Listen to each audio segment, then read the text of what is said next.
welcome or welcome back to Miss Julie's Montessori Minutes. It's been, I think, over a year since I posted a video. I guess I feel I am at that point where I've said everything I really wanted to say.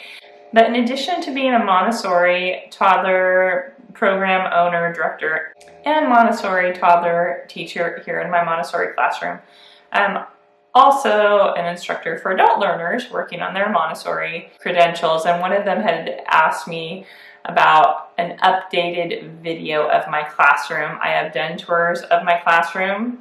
This one will be a little different.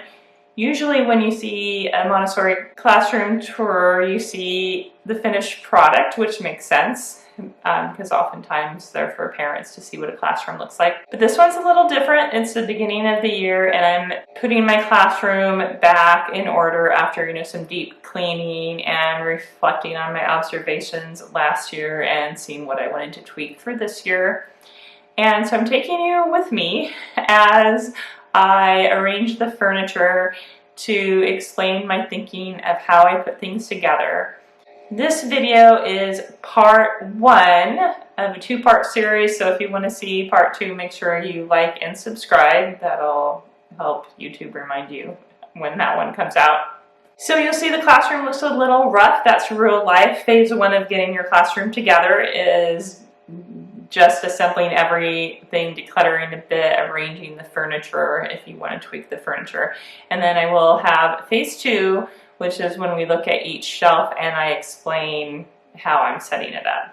The Montessori students I teach right now range in age from 16 to 18 months through about 36 months of age. So how I'm setting up the classroom right now reflects that age grouping. Okay, so right here we have the dishwashing area and the food prep shelves. So this is sort of phase one of setting up. So again, that's just where the furniture is going and not everything is all pretty and ready to go yet. But basically this will be my dishwashing area. It's close to the sink, and I have noticed that sometimes dishwashing is a popular activity and people kind of get interrupted if it's too much in the flow of the classroom. So we're going to try it here and see how it works. I think it'll work well, and we'll get into details in part two once everything is set up pretty, but that's where dishwashing is going this year. And for food prep this year, this is one of the food prep shelves. This will be what they use basically for their snack. So there'll be fruit in the bowl, there'll be trays with their cutting board and their dish and their cutting instrument, or maybe if we just have oranges that day, they won't need the cutting instrument if they're just peeling little oranges. So that'll depend on the fruit that we have out. And again, not everything is set up all pretty, so I have a lot to put away still. But I switched to a smaller table, still plenty big enough for two people, and that's for them to have their little fruit or vegetable snack in the morning. So they'll grab their tray, bring it over there, and have their little snack. And before, it was against the wall, and I'm just thinking that it's more pleasant to sit. Maybe it's a vacation I just came off of, but it's so pleasant to sit and eat and be able to look outside. They can watch the butterflies, the squirrels, the birds, and I just thought that would be even more delightful than the previous spot we had it up, just a little bit over against the wall. Okay. That is kind of the food prep dishwashing area. Now, again, not set up all pretty yet, so we'll go into detail later once it is, but there's the refrigerator and their items for setting up for group snack. And obviously the cleaners won't be down and everything will be pretty on the counter once school is in session. And we'll go into that detail more later. I won't show the cubbies. I mean, cubbies are pretty standard, but I do have names on them right now. So this area will have some more food related items for practical life, and then some other practical life. So things like tea bag making, or herb garbling. I love that word garbling. It means just to pluck the leaves off the stems, etc., and process the herbs, and other items that are something they might make, but it might be something to take home and not necessarily for their snack, or even something to share with friends. And on this adjacent shelf will be other practical life. Let's set up. Then the chalkboard, I like having it over here next to our area where children are getting ready to go outside. I'm not showing the cubbies, but that way, once their shoes are on and their coats, if they have to wait a few minutes, that's one of the things they can do, is they can color on the chalkboard while they wait.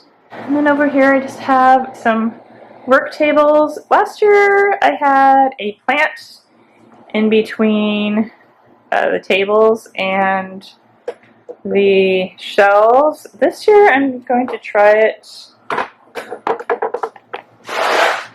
more as a freestanding plant in the middle. And the reason I'm trying this is I think when plants are kind of in a corner, they're just not as appreciated or admired, and this does have some work to do. I'll probably do that the first day of school with my returning students, is deadhead it a bit and make sure it has a good water, and just see how that plant works. We will have to move it out of the way for community meal, but that is something the children can very easily do, is push that plant. So speaking of which, I'm sure they will move it around, and that'll be okay as long as it's being moved respectfully, because it is a living thing.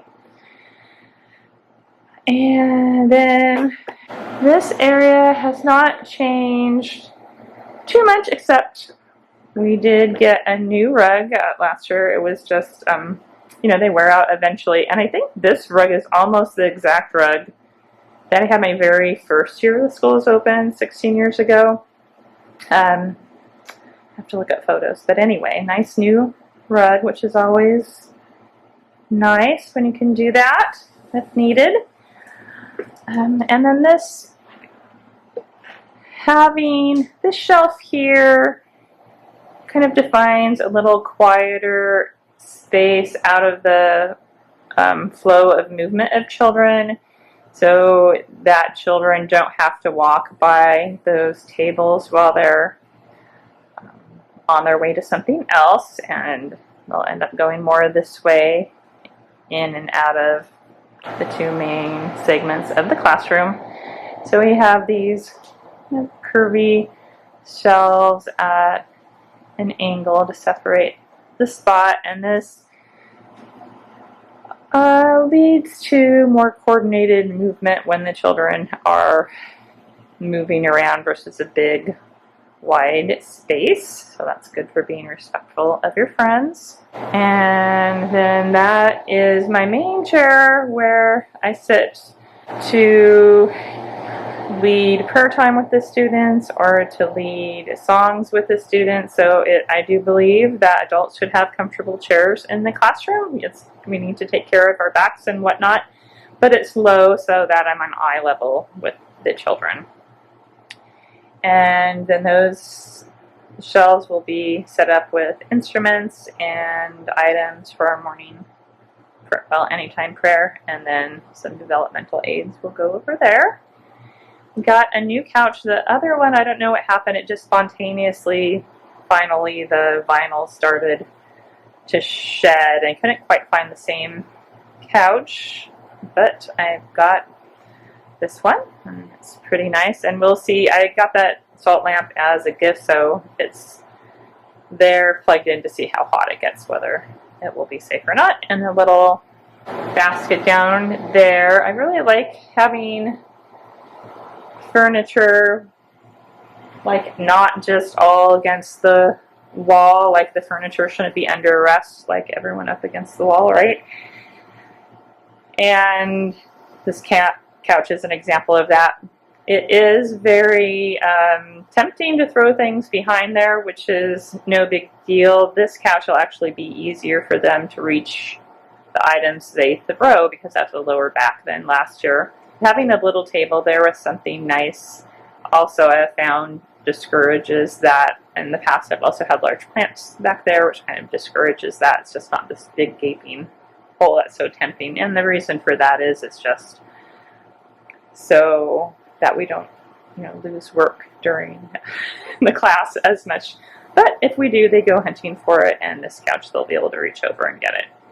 Little book basket. Okay, pausing right here because you are still watching, so that means you are interested in this video where I take you along as I set up the Montessori Toddler Classroom. So please do like, and if you want to see the second half, subscribe to this video. Okay, thank you. And this is a table I used to have for food prep, which you can see is a little larger, and there wasn't as much room to navigate, so I switched it over here under our window.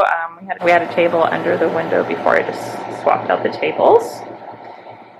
And air conditioning, hopefully that's not too loud. I'll try to mute the background, but these are language shelves right there. Another plant over there that they can reach to water. We don't have this air conditioning for too long where I live, and they can reach it from the other side as well. And that's language, and so it's a lot of times when we play language games with them, we'll go to the floor. We can also do it at a table, but that's why the language area is by the rug, so it's a little softer place to be. And then over here I'll have developmental aids and some practical life, care of the environment.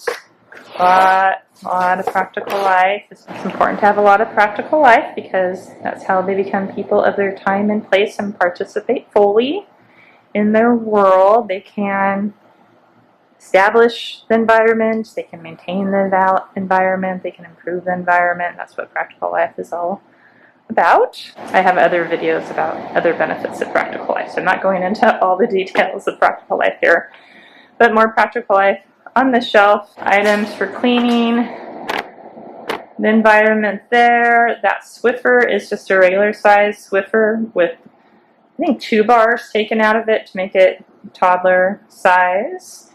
And then our duster and floor broom and dust broom, and that's about all we really need inside during the work period. Sometimes it's helpful to have a large broom. So here we have our little reading area, and I keep different types of books over here. I have board books mainly in the couch area and have longer storybooks over here. And that's just a magazine rack I found. And putting books in a basket where they can flip through them makes it just as easy to get out or to put away. And one of the reasons also to have this little area where the children can read is sometimes when children are first learning to use the toilet, believe it or not, oftentimes like to really sit on the toilet for a long time. And so that means my coworker will be stationed here for a long time to keep an eye on them, and she can still be available to read books to other children with the books handy here, and they can either sit and she can read to them and to the children on the toilet. This is a colleague's stool when she's stationed, or myself too at times. We switch off next to the bathroom. We have a little mirror here. I've got this. It's just fun to have a few really ornate things in the classroom, and I got that like at auction for $10. It definitely doesn't have to be that fancy. Just a mirror and a place to put your tissues and a little waste basket. It's not there right now because we're still setting up, but a little waste basket and tissues will be there so they can get a lesson on blowing with their own nose, and then it's convenient because it's right by the bathroom sink, so after they blow their nose, after we help them with their nose, we can go right there and wash our hands.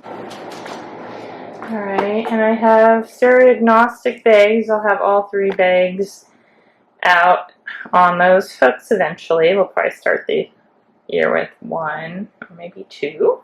And this area I have some items for some more gross motor play, although remember they're always doing gross motor work with practical life and other developmental aids as well. But these are just items basically that can set up little obstacle courses for themselves or find other things to do with these items. And again, we'll look at the actual materials in part 2. I just have a nice little mural there that a parent made for me many years ago. Okay, I did tidy up a little bit, and now I'm just going to pan for you so you can see the entire classroom at once. So here is our entry area. I'm standing at the front door, and the cubbies are on my right. Again, not showing the cubbies. Okay, I'm not really sure where that adult chair is going to end up. That's our second adult chair, but there we have entrance to the backyard, dining area, refrigerator. I didn't really talk about this other long table. That's one of the tables we use for community meal, and I also usually have 2 chairs there during the work period, and we do, group baking projects and other activities there, in addition to community meal. Kitchen area. Okay, and next to the kitchen we have the hallway that leads to our laundry room, which the children do go in to help us get our school laundry out of the dryer and help fold it, and then down the hallway for those gross motor shelves. And then we have the bathroom. I'll do a closer look at the bathroom once everything's super tidy in there. Practical life shelf, a little reading nook and nose blowing face washing station, area for individual work and where we tend to gather in groups. And that lamp will be going away. It gets too hot, so I'm going to put a plant on that shelf. All right, thanks for watching to the end. Since you did, please do go ahead and like this video. That'll help other people find it. And if you want to see the second half of my process of putting the classroom back together, be sure to subscribe and even, ring the bell if you want to be notified when that video comes up, which hopefully will be soon. Well, it has to be soon because school starts in a couple weeks. All right, take care. Bye.